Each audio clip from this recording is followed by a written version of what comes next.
Здравствуйте, дорогие подписчики и гости канала. Я рада приветствовать вас на канале Истории судеб, и вот наша история на сегодня. Алиса сидела на лавочке и ела шаурму. Нет, ей не свойственно было употребление фастфуда, и тем более на улице, но сегодня захотелось. Она сидела и думала, что же с ней не так. Вчера она рассталась со своим мужчиной и была рада, что сегодня выходной. Алиса всегда была умной девочкой. Она хорошо училась в школе и закончила университет с красным дипломом. А еще природа не обделила ее красотой. Она помнила, как соседка говорила ее маме: «Твоя Алиска за счет внешности далеко пойдет». На что мама легко парировала: «Моя Алиса слишком умная, чтобы далеко идти только из-за красоты». Алиса улыбнулась сама себе. Приятные воспоминания из детства всегда вызывали у нее улыбку. Ей 35, и у нее есть все, что нужно для комфортной жизни. Есть свое жилье, пусть и купленное в ипотеку, но свое. Есть хорошая работа. Она именно с помощью своего ума поднялась по карьерной лестнице и стала одним из заместителей руководства. На зарплату она может спокойно оплачивать ипотеку и жить, не считая дни до аванса. Только вот личная жизнь у нее все не складывалась. Ее красивая внешность больше мешала в этом, чем помогала. К ней липли парни, но в основном это были те, кто просто хотел потом хвастаться красивой девушкой.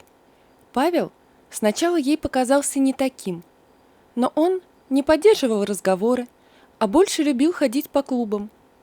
А вот Алиса предпочитала проводить вечера дома, читая книгу или смотреть интересное кино.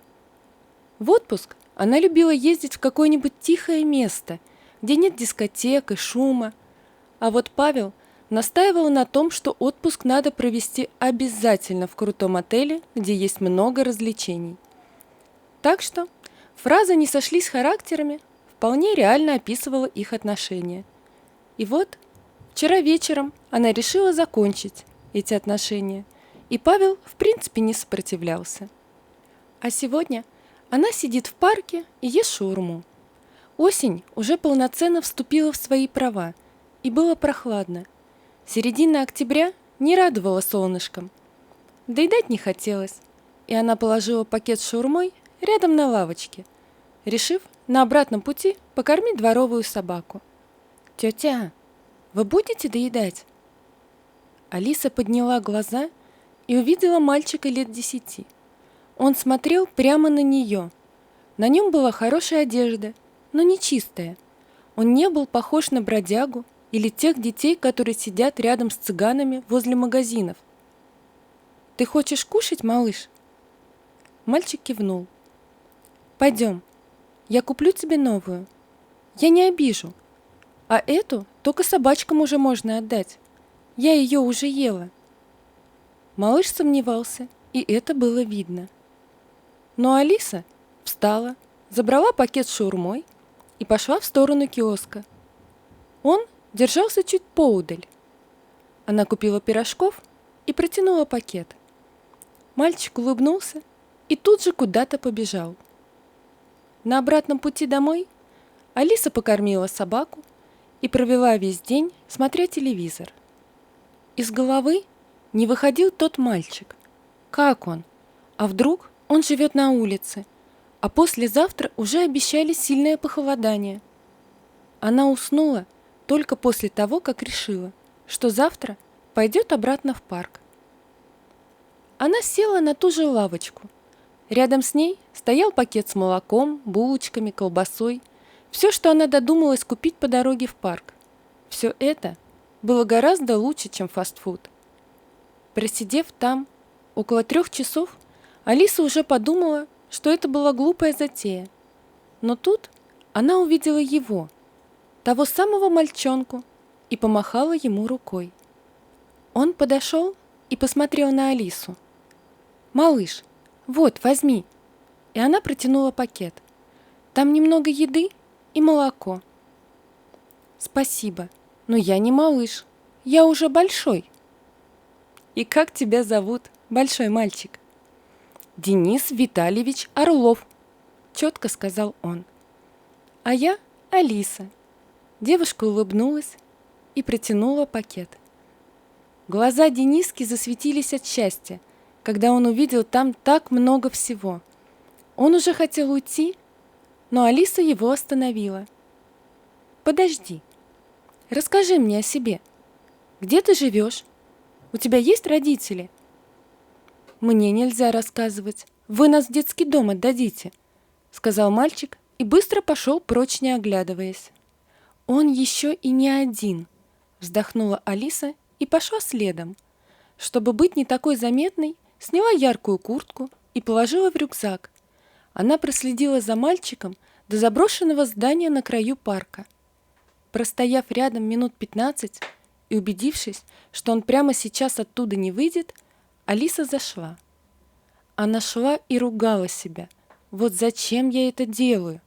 А если там есть взрослые, которые подумают, что я что-то нехорошее сделаю с ребенком? Но она все равно шла, пока не услышала детские голоса чуть дальше по коридору. «Антошка, смотри, что я принес. Ты же любишь молоко. Попей, хоть немного. Я еще подзаработаю денег и куплю лекарства. Я помню, что давала мама нам обычно». Алиса больше не могла просто так стоять. Зная, что там не только голодные, но и больные дети, она вышла из своего укрытия. Заметив ее, мальчишки вздрогнули. «Не бойтесь, я вам помогу. Давайте выйдем на улицу, и вы мне все расскажете». «Мы выйдем, если пообещаете не отдавать нас в детский дом». «Я обещаю, что сделаю все возможное». И они пошли на улицу. Присели рядом со зданием на обвалившееся дерево. «А теперь рассказывай, Денис Витальевич». «Мы на улице с братом временно, ждем, когда папа вернется. Год назад умерла наша мама, и мы живем с папой. Его отправили в командировку в другой город, и он попросил тетю Олю, его сестру, за нами посмотреть. Но когда он должен был возвращаться, у него что-то случилось, и его положили в больницу. Тетя Оля очень злая. Когда она узнала, что папа задержится, то сказала, сдаст нас в детский дом, что мы ей как кость в горле и мешаем ей строить жизнь. Мы на улице едим больше, чем дома у нее», — вздохнул мальчик и продолжил. «Она не разрешала есть на кухне, а приносила нам в комнату остатки еды. Мы должны были вести себя тихо. Если засмеемся, то нас ругали. Вот мы и сбежали 3 дня назад». «Так», — сказала Алиса, — «сейчас мы вызовем такси и едем ко мне домой. Смотрю, твой братик совсем разболелся. А потом найдем, как связаться с вашим папой. Договорились?» Мальчишки кивнули. Дома Алиса напоила их теплым чаем, дала свои футболки, а их одежду кинула в стирку. «Побудьте в комнате, посмотрите мультики, а я схожу в магазин и аптеку. Как бы у Антошки температура не поднялась, а у меня нет лекарств для детей». Алиса купила все необходимое, а также немного одежды мальчишкам. «Если уж и не угадала с размером, то дома носить пойдет», — решила она. Когда она вернулась, Антошка спал, а Дениска сидел рядом, гладил брата по голове и приговаривал, что все будет хорошо. «Ты знаешь номер папы?» «Нет, я не выучил его наизусть, а мой телефон отобрала тетя Оля, чтобы я не пожаловался папе. Когда папа звонил, она сама брала трубку и говорила, что мы гуляем или спим. Я слышал это». «Ну ничего, в нашем современном мире есть много способов написать человеку, и это не только телефон. Пойдем на кухню». Алиса принесла ноутбук, и они начали искать Виталия в социальных сетях. Довольно быстро они нашли его в одной из популярных соцсетей. Только вот был он там последний раз полгода назад. Тогда она начала показывать мальчику, кто есть у папы в друзьях и кого он знает. «Вот», — радостно сказал мальчик, показывая на семейную пару, — «это дядя Вова и тетя Эля. Они наши крестные. Тетя Эля Крестные Антошки, а дядя Вова мой. Они хорошие.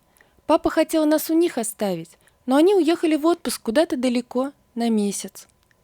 Алиса тут же написала им сообщение, где все объяснила и оставила свой номер телефона. «Пойдем к Антошке, ему надо температуру померить». Как и подозревала Алиса, температура повышалась, и она дала ему лекарство. Скорую вызывать было нельзя. Она бы не объяснила, откуда у нее мальчики, да и температура не была такой высокой. Так как Алиса всегда была приветлива с соседями, то знала, что ее соседка бабушка Нина, педиатр на пенсии. Она сбегала к ней, рассказала на ходу, что и как. Баба Нина схватила какой-то чемоданчик и пошла следом за Алисой. Она знала, что это хорошая девушка, и все, что она говорит, правда.